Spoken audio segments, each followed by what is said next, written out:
Once again, as we are forced to grapple with uh, a few cases of horrific killings of women by their spouses, we have seen being circulated within the social media space and other news outlet an high-profile killing of a deputy mayor by her spouse in Florida, USA. Also, we have seen, I think somewhere in Clarendon, if I'm not mistaken, a soldier, a young guy as well, killed his 27-year-old girlfriend. And again, in St. Thomas, we have seen, I think, a taxi operator stabbed.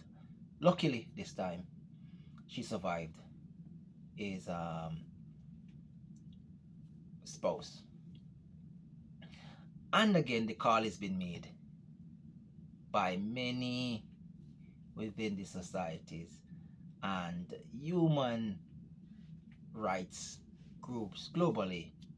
The call is to stop violence against women. And whereas I joined that call, because of course we can't condone any kind of violence against women, I must also point out that a simple tagline, a punchline statement, stop violence against women, will do nothing to change what is going on. So I believe the purpose of this deep dive is to explore deeper the root cause of this kind of phenomenon. Now, when it comes to any kind of threat to a woman's mortality in terms of homicide, her spouse continues to be her greatest threat. Now, when we look, for example, in places like America, roughly 60% of homicide are as a result of the male partner killing the female partner. When you look at what we call intimate partner violence, in general, men account for roughly 99% of perpetrators. And it is very important for us to point out, and let me take a sip in this one.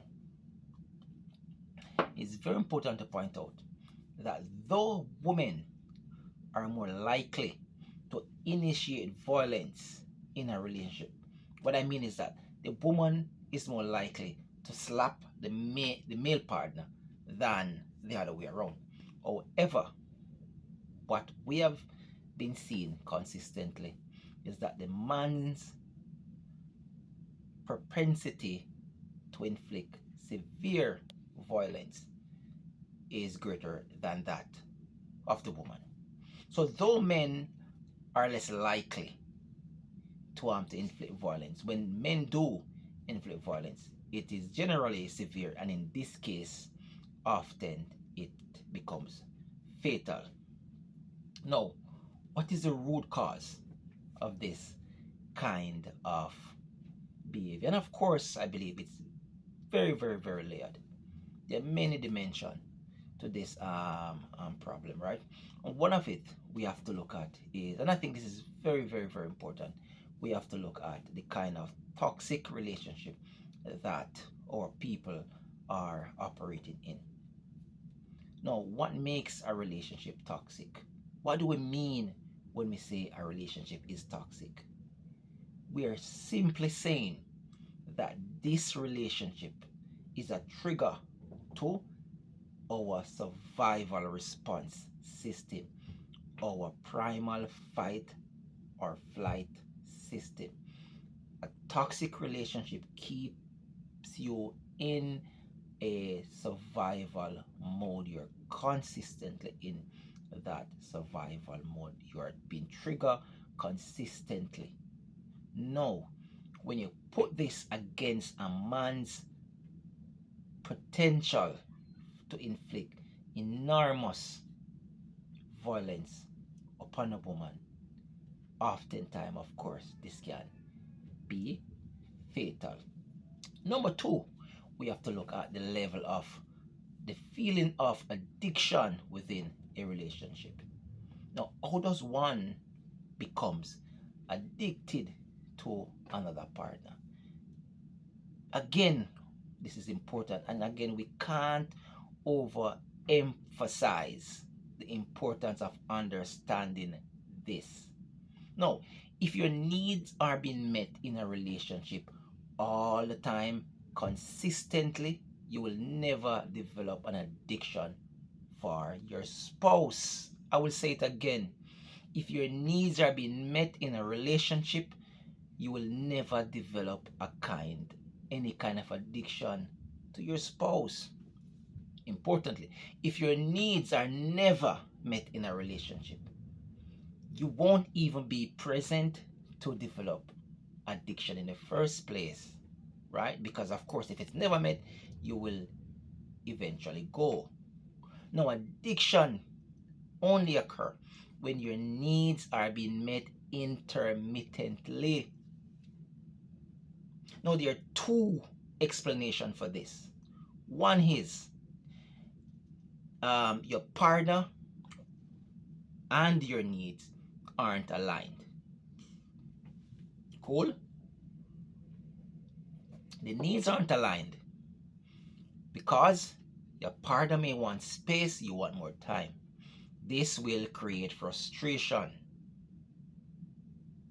and it will create a trigger response, a trigger of dopamine that will lead to addiction. So that's a natural attachment pattern of your partner. The next one is the partner use intermittent reinforcement as a strategy of maintaining control in the relationship. She serve your needs, or he serve your need intermittently, gives you what you want, sometimes pull back, other time as a way of punishment. And again, this and an off kind of rhythm creates addiction. Also, we must also look at what does it take to transform an otherwise peaceful, non-violent guy who display no form of aggression or violence in other aspects of his life. What transformed this person into a murderer overnight? Again, we have heard it being thrown around in many spaces, the whole concept of toxic masculinity. I am not one of those guys to bash those who says that there has to be an end to toxic masculinity. Especially many guys, many men who have been conditioned in what we call religious fundamentalism. That idea that somehow God prescribed that a woman should become subservient to a man. She should be submit to a man, and the man should exercise 100% control, telling her where to go, what to wear, what she can't wear, who she can't go out with, etc. Now, this kind of control, right, and especially in modern times, when you can't exercise sufficiently this kind of control anymore, it create obvious frustration, and this loss of control has enormous negative effect on the male, and it also can lead this males to be violent. Of course, it leads women to be violent as well. But again, we have established earlier that the male propensity for violence, for severe violence, outweighs that of the woman. And finally, we must understand, we must look at what makes a human being unwilling and unable to let go of the other person. So when in relationships, it's a voluntary decision to be with somebody. And as much as we become attached to another human being, and as much as we would want that person to be a part of our lives forever, oftentimes things doesn't work exactly how we want it. Now, what about our desperation that makes it so difficult, so impossible to let go? That a person would rather put the other person in the grave and you damned to incarceration. Again, we have to look. This is where we have to look at childhood attachment wound. That sense of internal fracture where we do not feel sufficient to continue into the future without this identity of being in this relationship, without a guarantee of this attachment being present in our tomorrow. So we are not seeing LT emotionally mature males or female out there killing their spouses. What we are seeing are broken individuals unable to respond in a non-violent way to toxicity that exists in relationships rather, and owned internal attachment pattern. Solution number one is very important for you to understand your own attachment pattern and seek healing. Number two, there has to be a paradigm shift. Men, believe me, a woman was never designed to be submissive, and we have to eventually get that from our mind. So it's a voluntary thing, and to the extent to which your needs are met, you really have to think about, perhaps transition into something else that serve your needs without resorting to any kind of violence.